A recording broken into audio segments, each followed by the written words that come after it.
Krish Gundu. Good morning, Chair Porsa, Commissioners, Director Wood.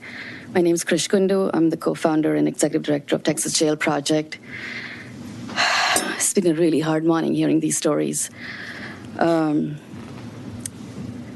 was reading a report from Houston Landing, which was published last year, and some of the data, some of you might be aware of it, but for people who are not aware of the data, 119 of the people who died of unnatural causes over the past decade in the custody of jails in the 8 counties that make up Houston area were identified as mentally ill at least once in the decade before that. The deaths in custody due to serious mental illness increased nearly 1,200% between 2012 and 2022. In 2023, and I think this is really important for people who go out there and say, oh, the deaths are fentanyl deaths, or they're not related to, use of force in the jail, it's drug overdoses. 5 out of 10 deaths, at the time of the publishing of this article in 2023, 5 out of 10 deaths were people with serious mental illness who were in the state's mental health system. And more than half the people who died in jail custody across the state in 2022 had been identified as mentally ill at least once since the 1980s. And I understand now why, listening to people like Mr. Torres and Deborah Winters, whom we have known for about a decade.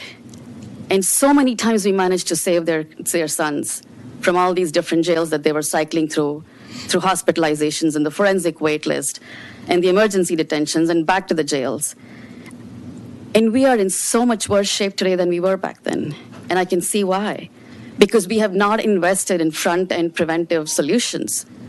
All we have done is expand the carceral system. You're building jails that are $500 million with jail-based competency restoration programs. That's the back end of the problem. We should be investing in the front end. Every sheriff is a de facto member of the LMHAs and the LIDAs.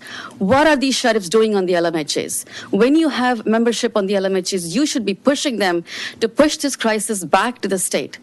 Instead of whining about how we are not social workers, we are not mental health care providers, we don't want these people in the jails. If you don't want them in your jails, then please don't book them.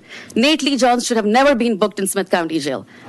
He was in acute crisis, suicidal. What was the need to bring him from the hospital to the jail and then let him die in there? It makes no sense at all. So either you do want to be mental health providers or you don't. And if you don't, you should be out in your communities fighting for more investment in community-based mental health care and fighting your LMHAs for accountability, getting them to collect the data of how many of their clients are sitting in the jails and then losing services because they're in the jail, which is what happened to Julian Torres. He got a letter saying, oh, we'll see you in 30 days. Well, oops, you're in jail. Now we don't have to serve you. When you come back, re-enroll for services. So who's holding them accountable? You're all sitting, Sheriff Rowe, all the sheriffs here, I'm speaking to you. You're sitting on the boards of LMHs and LIDAs. You need to hold them accountable. Stop putting these people in your jails. This is not your problem. This is the community mental health system's problem.